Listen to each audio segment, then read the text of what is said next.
I just know in towns like this, see, just look at what it would be like if we didn't have all this conflict of interest, corruption, I'm calling it, going on. We would be a different town community. We would be entirely. a different town, absolutely. All right? But other towns are struggling the same way. And I maintain the reason is because they're doing the same thing we're doing. It become normal procedure for this conflict of interest to exist.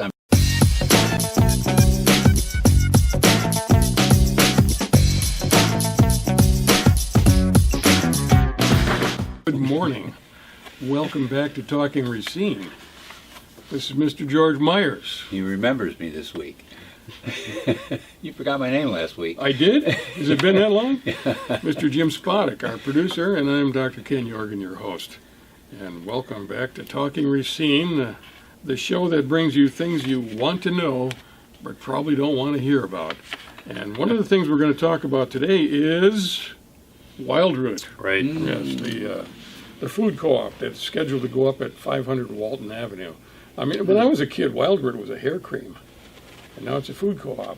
That's right. I think that's a good move. It's a good move. Yeah. I like the Good transition. Good move for Wildroot, that's right. And that's at the old Walton Clinic. I think it was called the Walton Clinic. Right, It was right. like a whole gathering of various medical specialists. Right, near the zoo. Yeah.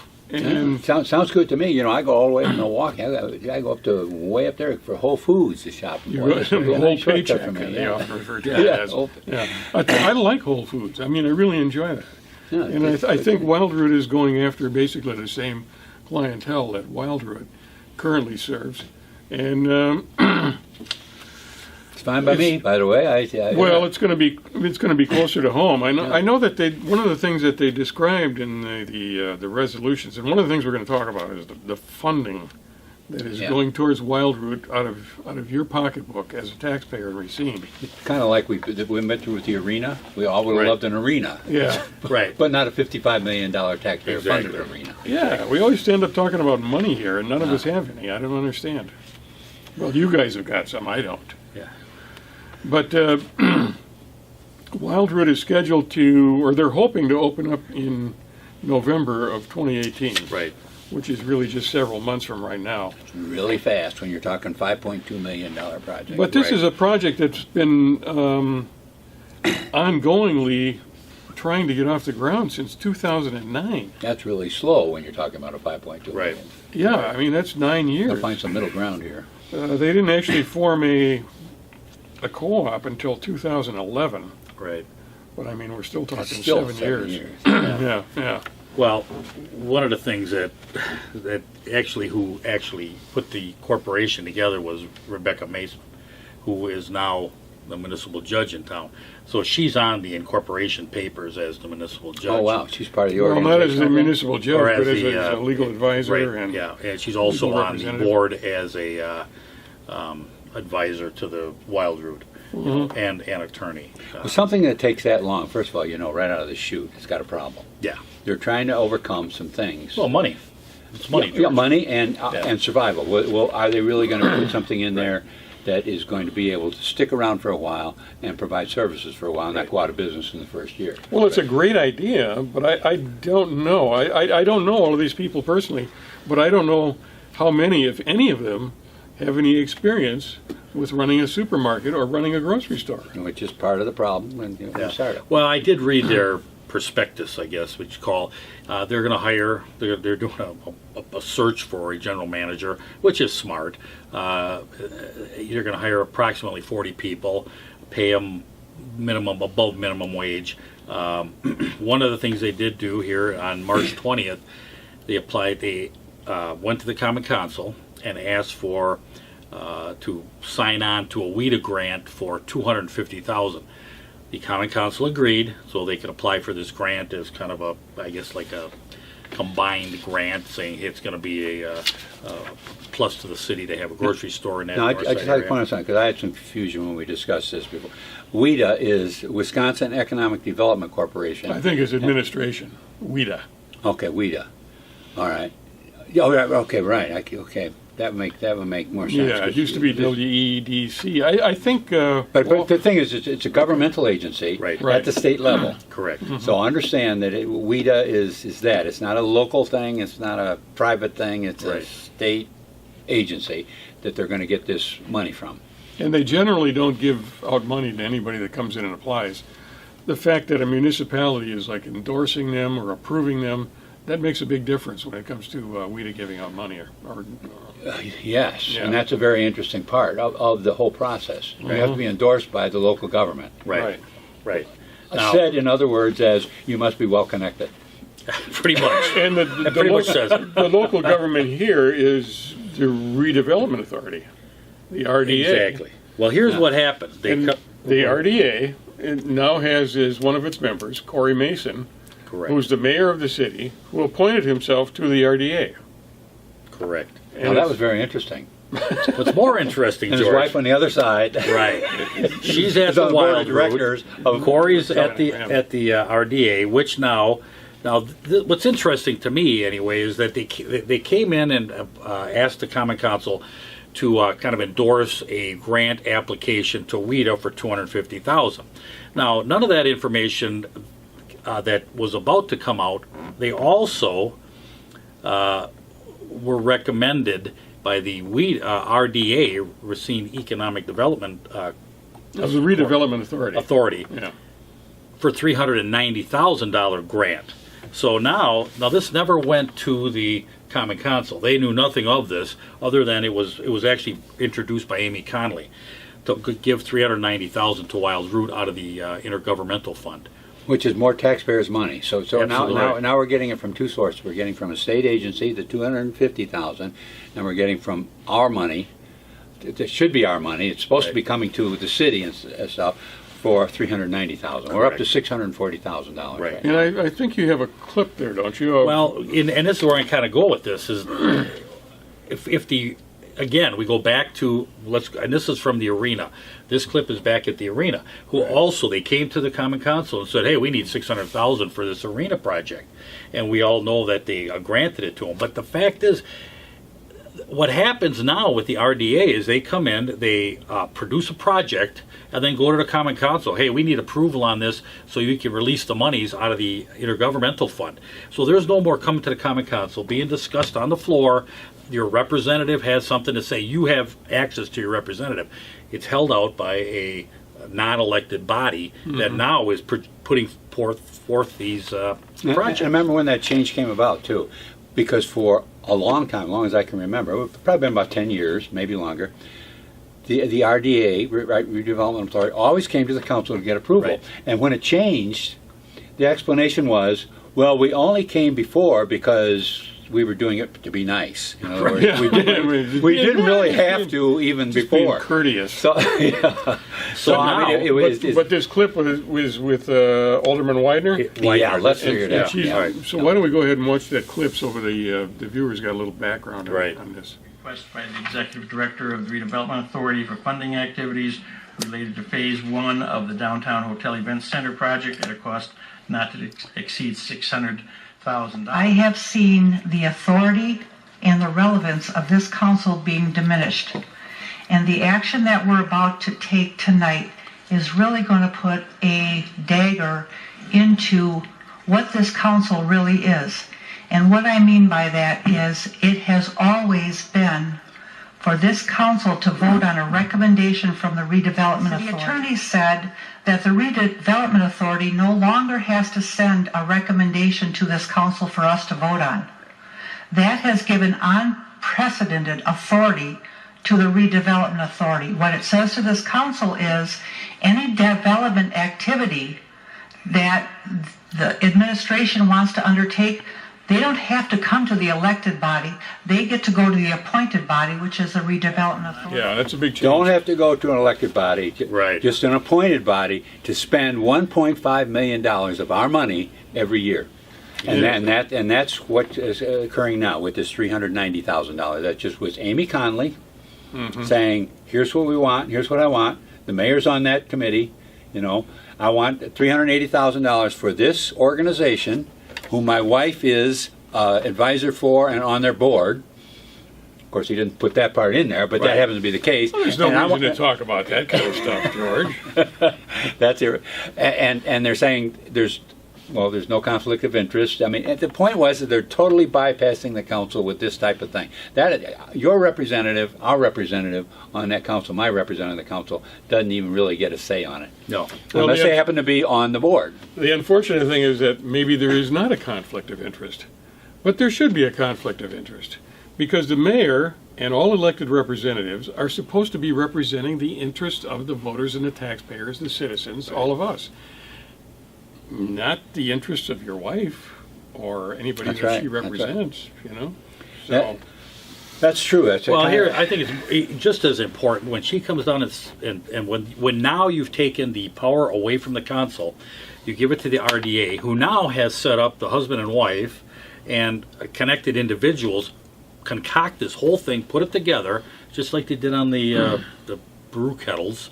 That the city now is going to own brew kettles if it doesn't move forward and is profitable. with the brewery over on Right. Wisconsin Avenue. So now we just put these projects together. If you're connected, and it just so happens if you're connected in the Democratic Party, you seem to have a leg up. But now anything can happen. And when we talk about conflict of interest, there's no conflict of interest the way they look at it. But in the term of the law or the ethics, there is definitely, no doubt about it, conflict of interest on all of this. Yeah, can I bring up that example of Absolutely. of Tracy Laren, who's my alderman. She got a lot of support from the Bar Association and the financial support. yeah, financial support during for her campaign. yeah. And she also sits on the Public Licensing and Welfare Committee. Now, when the question I have is when one of her donors, owns a bar, comes before that committee, is there a conflict of interest? They've just given her a lot of money for that office. She's there now. Is that a conflict of interest with regards to her relationship with that barkeep? And when I asked you guys that, Jim came, well, of course. And I think most of you people would say, yeah, of course. And I said, you know what? It's not. That's the way politics is today. Well, That's why we give money to politicians to get them on those boards so that we can get a break. That's not considered a conflict of interest anymore. It's considered. Well, not anymore. It's still a conflict of interest. Yeah. I don't care how you look at it. It's a conflict of interest. It just so happens Washington, the state, and now local is being bought.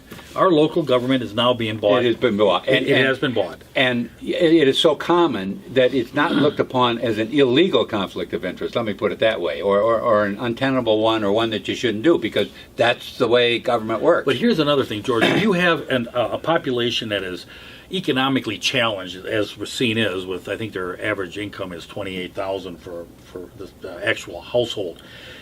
What happens is there's not a lot of interaction with the government because they're struggling to just make ends meet. So you don't have this interaction. So you can get these positions of power, get connected in that positions of That's power. exactly what's happening. And when you have more corruption in communities that are less economically connected, I guess it was how would you put it. But if you think this would happen in Mequon or Brookfield, it wouldn't Or happen. Tinley Park. Or Lake Geneva.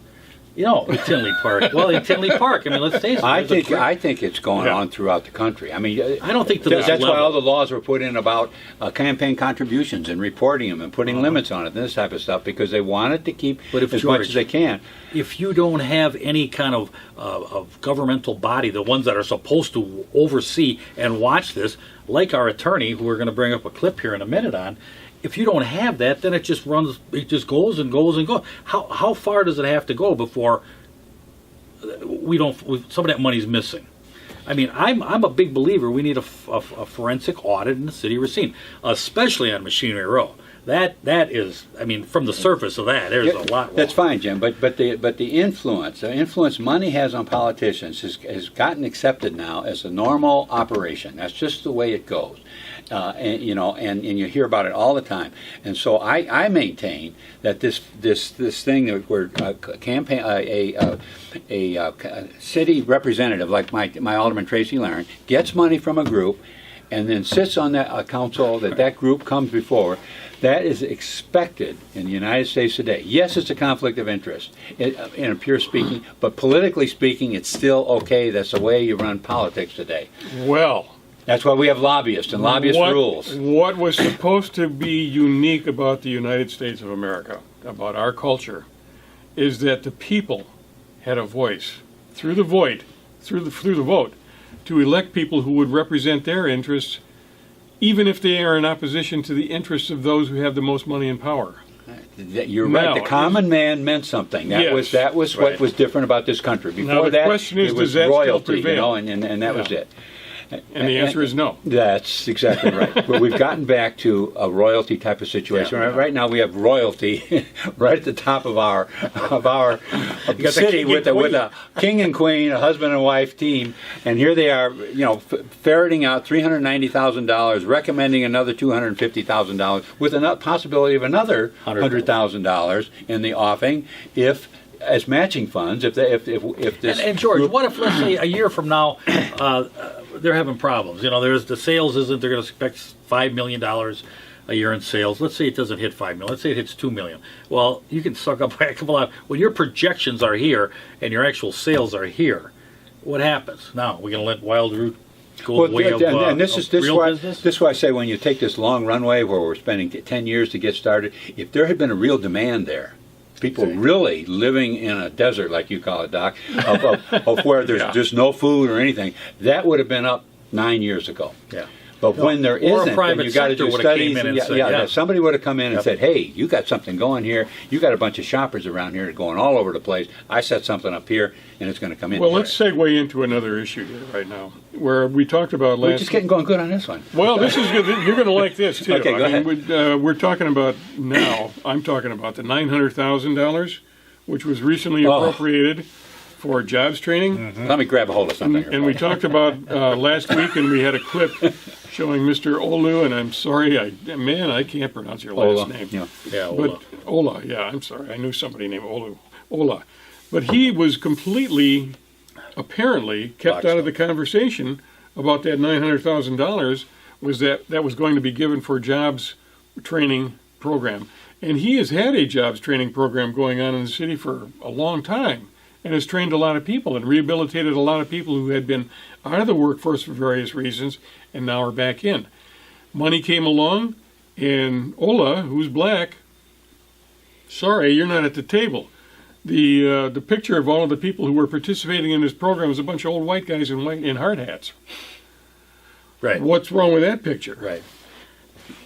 Yeah, Corey's no, in the middle of it. Yeah, and here he was. You know that he could have taken that 900,000 and thrown Or a part of it, even just a part of it. 850,000 back to the city. Yeah.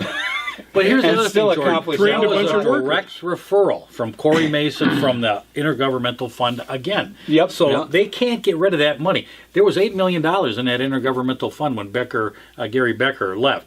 When John Deckert got in there, they spent 6.3 on Machinery Row, on the loaning to Blackwell, and then another 1.8 across the street. Yeah, but to we Black- have a beautiful development down there now. I mean, we have But now we have it's not shops. Machinery Row, it's Water Street Development. Oh, I yeah. mean, it's such bogus, It was huge amounts finished of a money. couple of years ago, wasn't it? Yeah, Wasn't that just right development away. completed? And But I mean, they can't get rid of that money fast enough. No, now you're not seeing anything built up. No. 1.5 million comes in every year, and Easy, it like currently stands at 1.9 million. I think to they're 2 actually. million. I think they're actually spending ahead of the time when it They've arrived. probably got a They could plan. be, They got yeah. their, But here's what I'm saying: like is the this kid in the candy shop, man. intergovernmental fund? But here again, it doesn't. It no longer goes to the Common Council. So Yeah. now you've got all the players have got a little setup over here that is taking this money and utilizing it for their pet projects or the people that are connected. And there's no ethics even. Now we're going to play a clip. I just want to kind of play. This is a WRJN clip on the question. Does Yeah, Henry Perez, Alderman Henry Perez. But here's the thing about, I just want to make one point about Henry Perez. He asks this question about, doesn't this look like an ethics violation? But then and then he says, because I am also a member of Wild Root, he then goes and votes and actually recommends approval of the $390,000. I mean, He didn't recuse himself. he didn't recuse himself. He Yeah. asks a question, and then apparently the answer that the attorney gives is sufficient for him. The attorney being Scott Letney, city attorney, who is, as far as I'm concerned, a is real. paragon of virtue and ethics. All right, I'm Why going to are play you this. laughing when I say that? It just makes me laugh. Jim, control yourself. Agreement and a $390,000 grant through the Intergovernmental Revenue Sharing Fund for the proposed Wild Root Market Co-op grocery store included discussion about possible conflict of interest questions related to Mayor Corey Mason's wife being the registered agent for the group. Alderman Henry Perez, who acknowledged being an investor in the Wild Root effort, first raised the issue and asking the city attorney if he considered there to be any conflict. City Attorney Scott Letney saw no conflict, while noting Rebecca Mason's job as municipal judge has nothing to do with being the Wild Root Market Group's registered agent, which is to receive communications from them from the state as required by law. What she could tell me under attorney-client confidence, she actually helped establish it and is the registered agent. That's it. It helps set up the business entity. She has nothing to do with it. She's not their attorney. She doesn't negotiate this. So, it's not a conflict of interest for her as attorney Rebecca Mason to be working with Wild Root Market, obviously. It has nothing to do with her position as municipal judge. Alderman Sandy Widener made reference to the Wild Root grant proposal coming from the mayor, but City Administrator Jim Palahniuk said it originated with the staff, not the mayor. So there you go. That's a good one. It didn't originate with the mayor, with the staff, even though Corey Mason is part of that staff. He's on the development authority. Yeah, but he had nothing to say about it. It just happened to come up, and Corey Mason just happened to be one of the 4 members of the 5 members. Of And the here committee. he appoints himself to it. Yeah, I mean, Like I've said, it's things you want to know, but you don't want to hear. Now, where are we at? Rebecca Mason. I just want to get her. Yeah, I want to go a little bit deeper on this. She, All right. she represents. She's representing Wild Root. She incorporated Wild Root back in 2011, Okay. which is an attorney, and they used her as the attorney. And she sits on the advisory board as well. She's on the advisory board, so now she absolutely is involved with Wild Root. But now, all right, but she's not. But Letney said she's not representing them. He said, here's the trick. Now, when attorney talk, you got to listen very closely. Okay, yeah, because what is not being said is that she can be a municipal judge and participate in Wild Root. Yes, she can. She can't be on the board. Actually, a municipal judge cannot be on boards. She's also on United Way. She cannot be on United Way. A municipal judge has to have the appearance of no connection. Total neutrality, right? No, total. Right. But somehow there's no problem here. This John Bachaklian, who ran against her, brought that issues up. Apparently, the community, like I say, when you're talking about a community that is economically struggling, things like this get pushed through. Yeah. But the fact is that she can be a municipal judge. She can participate in Wild Root. She can be a member of Wild Root. But she can't be on their board. She can be I don't even know if she can be an advisor. But the fact is, she has the appearance of control, conflict of interest. a conflict of interest, and her husband is the Her mayor, husband is on a committee that gives them money, and also the mayor. and he's the mayor. Now, Right. Now the mayor. I understand the mayor judge thing. Okay, Right. that we brought that up months ago, and I'm not concerned about that. I'm looking at Wild Root right now because he's on this board that's coming up with $390,000 plus another possible $100,000 match plus a recommendation to get $250,000 from WIDA. correct. He's on that board that does all that, and she's a member of the board of the group that is trying to get the money. And they're saying there's no conflict. And Scott Letney, the city attorney, says there's no conflict of interest. But you notice when he talked, he never spoke of the fact that the husband was the mayor on the board. Well, she can be. He zeroed in and just talked about her. Yeah. There was no talk of the other side where the money actually came from. Well, she can participate. A lot of times attorneys are, on boards and yeah, absolutely. But they have nothing to do with someone else that's coming with the money. Yeah. So when you listen to attorneys, that was conveniently blind to that. Exactly. To that and the amazing thing is Henry Perez asks a question, and then Henry is okayed with the answer when he didn't really think about it, and then he votes and recommends the 390, even though he's a member of Wild Root. It would have been, the thing it's passed. just like- The thing passed 14-0. McCarthy wasn't there, or it probably would have been 15-0. It would have been insignificant for him to recuse himself or excuse himself from the vote, No. which he should have done. 5 people on that aldermatic board are members? Of Wild Root. Yeah. Now it goes to the Common Council for final approval. who recuses himself? They all If you want to go back, let's go back to the Rotarians, who also has some members on the city council which did not recuse themselves. That's what I tell you. It's pay to play. This town is a total well, pay to play. and you know, Yeah. it's not just this town. You go to, I'm sure if you went, we get very deep into it. You're hearing some things you just don't read in newspapers. You don't normally you get. won't. And Jim, you do an excellent job of researching this stuff. But if you went to other towns like Tinley Park or Rio Rancho or any of these towns that are having similar problems, Chicago's got to be just horrible. I mean, they hire people, they hire their relatives, give them a job, $150,000 a year, and don't have to even show up for their job. I mean, for God's sake, those are the types of things that get uncovered there. But here, it's at a different level. But I just know in towns like this, see, just look at what it would be like if we didn't have all this conflict of interest, corruption, I'm calling it, going on. We would be a different town community. We would be a entirely. different town, All absolutely. right? But other towns are struggling the same way. And I maintain the reason is because they're doing the same thing we're doing. It become normal procedure for this conflict of interest to exist. I'm just telling you, it's conflict of interest from the gut level. My alderman taking money from people and then hearing their case before her committee Right. is a conflict of interest. But in today's political world, it's not considered wrong. Well, it's gotten to the point where running for and being elected to a public position is the reason for doing that is to benefit yourself and those that you're close to. That's exactly what I'm that's saying. not what it's supposed to be. No, it's not. supposed to be you're supposed to be working to the best interest of the entire community, That's right. That's not right. to a select group. Not to the select group. And they warned about when they founded this country. There was a warning by James Madison about that, and it still exists today. So we know it existed then, and it exists today, and it's still a problem of this favoritism that's going on in government. And all we're trying to do is connect to the grassroots. Today it's called identity politics now. You're a member of this particular group or that group, or whether it's a man or a woman or a black or whatever it is, or a bartender or whatever. You've got But this here's the other identity thing, and George. you're- What about the agencies that sheriff's department, police department, the rest?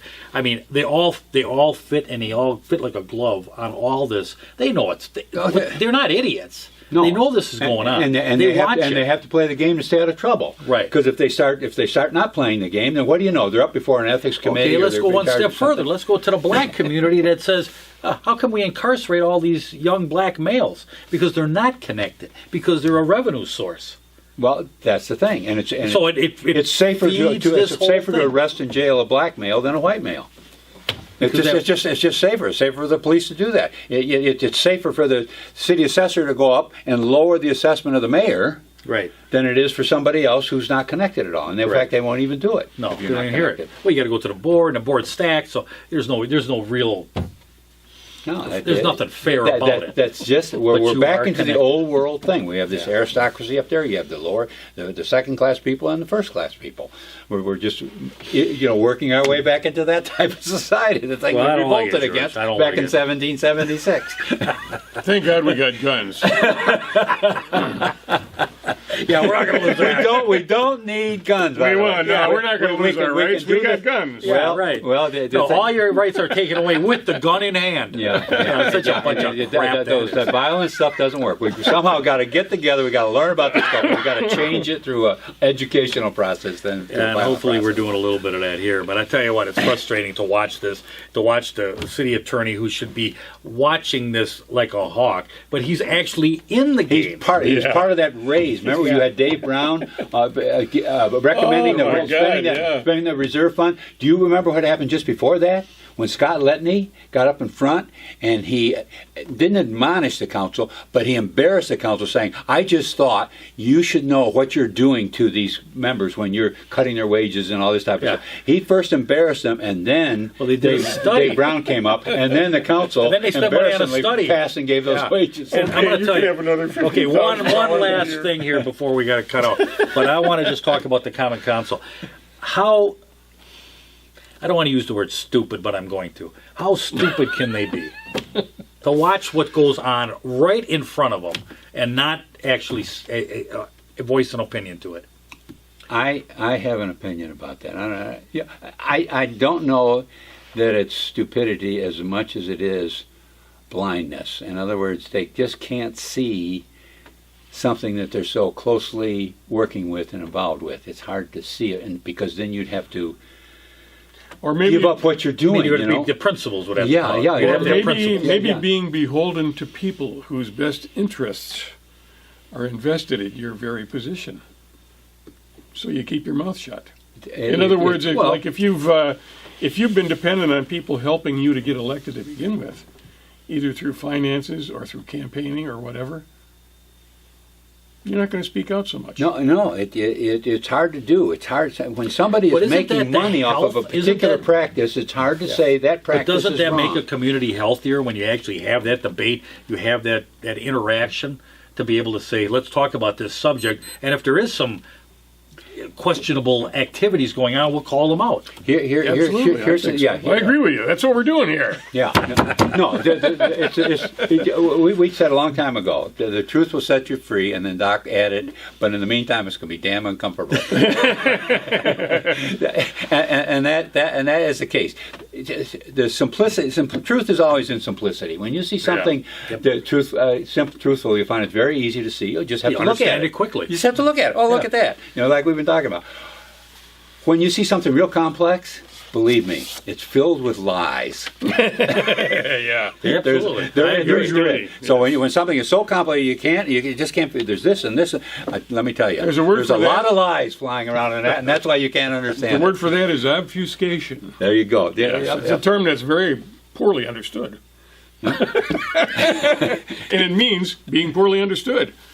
All right, well, I think we're close to the end here, right, guys? Yes. All right, now we're going to give a little bit of plug for things. And then the thing I've chosen to plug here this evening is the 29th Annual Energy Fair in Custer, Wisconsin, which has been going on for, 29 years. Mm-hmm. It's going to be June 15th through 17th this year. And I tell you what, if you go up there, you're going to see things that'll really... the energy at this place is just phenomenal. They have all of these seminars. They've got like 16 tents set up, and they do a seminar like I've been there. every hour. Yeah. So it's Great. absolutely Really, amazing. really, Everything really from beekeeping to canning to solar power to wind power, et cetera, et cetera, et cetera. Homeschooling. There. Oh man, check it out. Yeah. Check it out. You'll be doing yourself a favor. So that's my recommendation this week. George, you got one? Go to Oh boy. Mobex Health Food Store. Listen. If you want some, get some help. That's right. Yeah, good. Okay, you obviously put a lot of thought into this. Yeah. Okay, I'm just going to go into this and say, listen, I'm not against wild root at all. I think a co-op's a great idea. I know that there's Milwaukee is what's the name of the one? Outpost Foods. Outpost. There's two women up there that started that. Yeah. You know what they started? In a little storefront with like bags of potatoes and stuff. So that's how they started. Right. They didn't start spending $5 million. That's just my last statement on it. But I mean, I think it's a great idea.